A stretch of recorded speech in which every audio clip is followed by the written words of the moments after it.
chào chúc các bạn đã đến với kênh YouTube này. Hôm nay mình đang tại Chùa Bà Đập ngày thứ hai là ngày 18 tháng 2 2015. Thì lễ hôm nay các bạn trong việc lễ thực văn mọc sao văn so và thằng áo người dưới người nào trong đất của Bà Đập, huyện Trần Đề, tỉnh Sóc Trăng. Đây là xã Diên An. Thì đây là một cái hình ảnh mình ghi lại ngày thứ hai như thế nào. Thì mời quý cô chú anh chị và các tử càng xa cùng mình để viếng chùa ngày hôm nay. Thì hôm nay là cũng ngày 18 tháng 3. Thì mình cũng xin chúc cho cô chú, các cô, các chị, các em gái được một ngày lễ 8 tháng 3 vui vẻ và hạnh phúc như qua. Bây giờ để đồng hành cùng mình để tham quan lễ ngày hôm nay. Và bây giờ mời quý chú chị cùng nhau trong nha. Đây là hình ảnh của bà con Phật tử ở đây đang chuẩn bị đón khách cầu vô.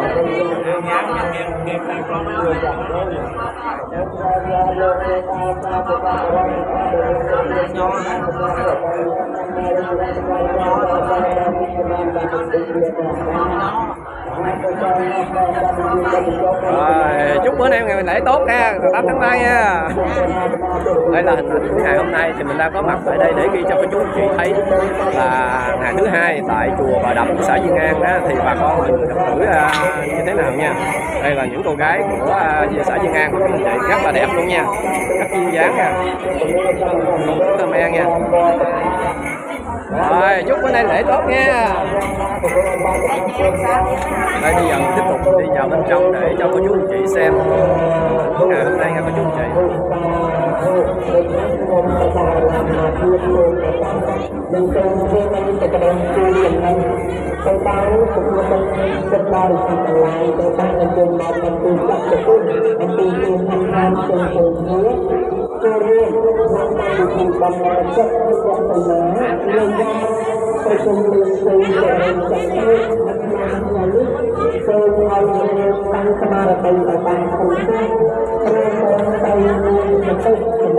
Rồi bây giờ mời quý chú chị tiến thẳng vào bên trong luôn để mình xem cái ngày hôm nay là ngày thứ hai tại chùa Bà Đập, xã Diên An. Thì bà con Phật tử ở các nơi không chịu đỡ đến này để đến để viếng chùa ngày thứ hai nha quý chú chị.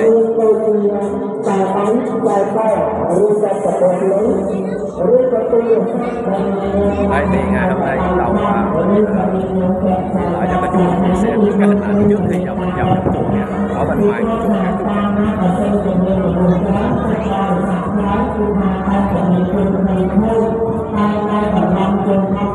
thì hiện bây giờ ở bên trong này thì giờ gió rất là lớn luôn. Thì các cái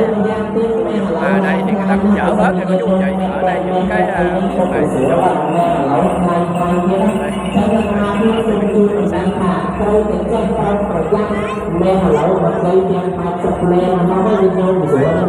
đâm mà chỉ bằng bậy lên bằng bộ nội tha sâm bon, đâm mà chỉ bằng bậy lên bằng bộ nội tha sâm bon. Chân tay nhân nhôm tập học miên trân từ trên prong bờ giang, nó đôi chỉ xài tay miên, xài to miên, chỉ chiên miên, cao miên, rồi có tu là sắm đây iPhone X 11, 12, 14, 15, 16 ấy nữa đó. Nhiệt nhôm trân từ trên prong bờ giang được luôn ai, nó nhiệt nhôm đó. Cái tha ra san để trộm sầm bát được luôn ai chân khi nhom bạc cả ná số mà ra tận đi trong pua thom bia cha bát sật pua chu đang nhiệt nhôm cái ná số mà ra tận đi để môn Tua sa thục acetang có thể tăng tâm hăng các bạn mê và sớm chọn tổ ti khe yoko hòn tổ aro co hòn tổ sakoto hòn tổ nâu khao cái này nhiệt nhôm nhân stia chia tha atva mà sốประชิต po dây sấy xua sấy ở nhiệt nhôm ประกอบ តែ សេចក្តី សុខ ទេ សារី កបី ដាត់ ដល់ យល់ ឃើញ ឡើយ ជា ពិសេស ត ទៅ ទៀត ក៏ សូម ឲ្យ ចុះ សម្បត្តិ ទាំង ឡាយ មាន 3 ប្រការ គឺ សម្បត្តិ មនុស្ស លោក ប្រការ 1 សម្បត្តិ ទេវតា ប្រការ 2 សម្បត្តិ ថ្លៃ ថ្លា គឺ ព្រះ មហានិកាយ ប្រការ 3 យ៉ាង យ៉ាង ឯកតាំង តាំង កបមេ វ សម្បត្តិ ចត ត សេចក្តី បាន បង ប្រាថ្នា ញាតិ យន្ត យើង តាម ររាយ ណា សូម បាន ដល់ បង បង ប្រាថ្នា កបី អាខាន ឡើយ សូម ឲ្យ ដល់ ទៅ ហើយ ណាម បង សើ ការ មនី bà con đây chơi cái gì thì đang có đợi Phật tử gần xa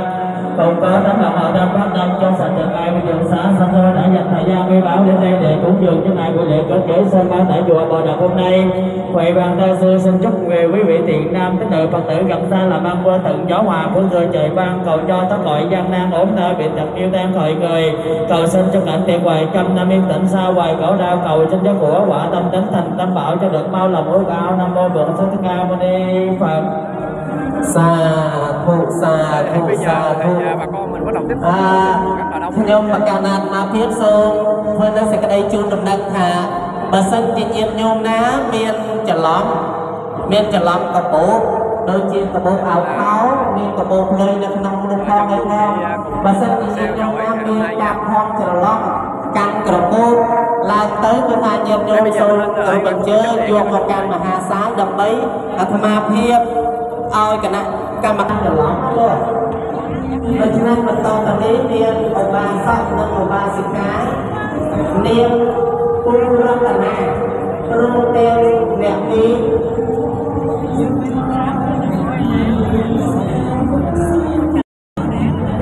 Đây thì bà con mình đổ về cái khu chính điện để bạn gì lúc cung dạ mình để đây làm thiết giờ luôn để mình ba ban một phần cho con cái niên trong lòng tận ta bay liềm tâm rung tên và tênประสงค์จำนวน10อง5rồi con tiềnต่อnơiนั้นย่อมประกาศนาโซนใครก็ออกมาออกคนแยกออกมาบอกกันยังคง bây giờ ngoài này gió quá dữ lắm rồi chứ vậy. លោកពូនឹងកាពីដែលមានទឹកចិត្តសតិទឹកចិត្តជ្រះថ្លាមុខមុខក្នុងព្រះពុទ្ធសាសនាបានលះបង់នៅអច្ឆរិយពលគឺសេចក្តីកំណាញ់រួមទាំងលោកពូដែលមាន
ខ្ញុំប្រកាសណាសូមលើកថាអភិវឌ្ឍបន្តកាយវាចាចិត្តគោរពនិងសូមស្វាគមន៍ចំពោះ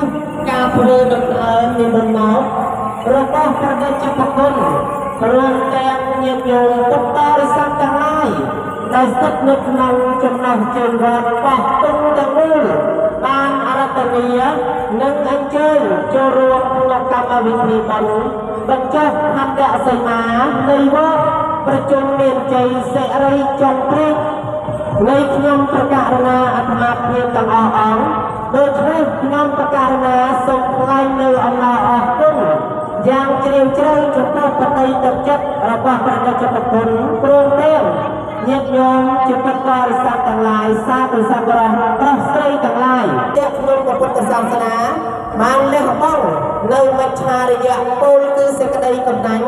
ដើម្បីចូលមកបំពេញកងការមហាកុសលនៅក្នុងវេលាគ្រាឱកាសនេះដូច្នេះខ្ញុំប្រកាសណាសូមអារាធនានិមន្តព្រះមេចាដើម្បីនឹងប្រាថ្នារបស់អាត្មាមានសូមសម្រុងទៅដល់ពេលបានប្រតនត្រ័យទាំង3គឺគុណបព្វជិរស្នា Đây là ngày hôm nay là ngày thứ 2 thì bà con ở các nơi bạn đến để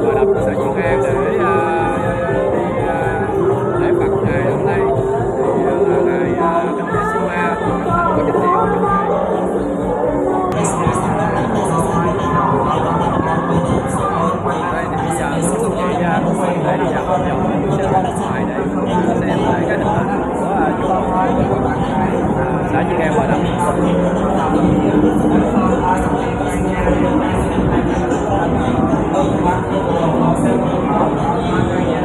Đây là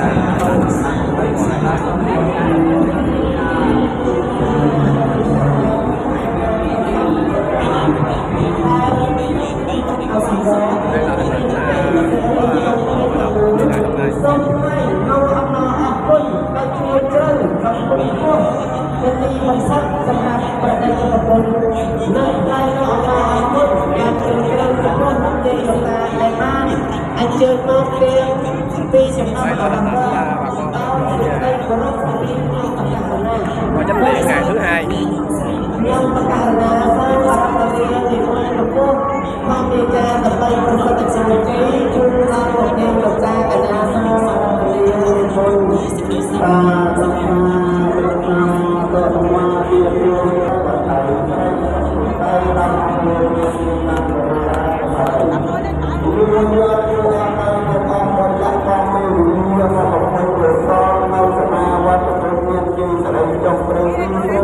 còn miền sẽ cái đây lần luôn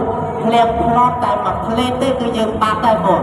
liền plot tại mặt lên tới cứ ba à và nhiệt nhôm bẹ đặt cho nông áo của mình ấy đây tàu tèo bên chậm đặt trên nhà đến hot ấy đi nơi để lại cái chọn nhiệt nhôm này nè mà xong ra phải tạm trắng nhiệt nhôm đó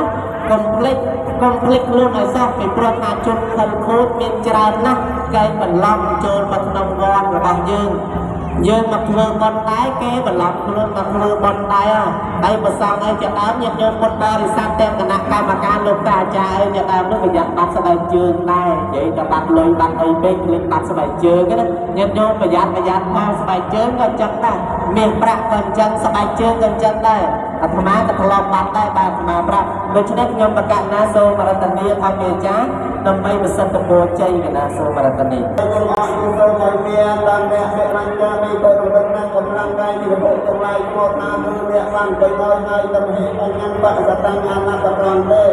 bắt mưa nè sân xong tập hai văn ba sẽ tôi tiền nợ trong bàn hồ nội yang tôi học yang ban trong đi trong bàn tôi trong tập buổi thảo em buồn nhà văn hóa và anh yang bosan sama yang mantan bukan mengenal sekalian bosan yang ada song di betulan yang asal yang Sông nước miền Tây cũng sẽ tập trung video tại đây xin các bạn đây nhông và cả ban ma phiêm là ban sầm lăng ngay thương ta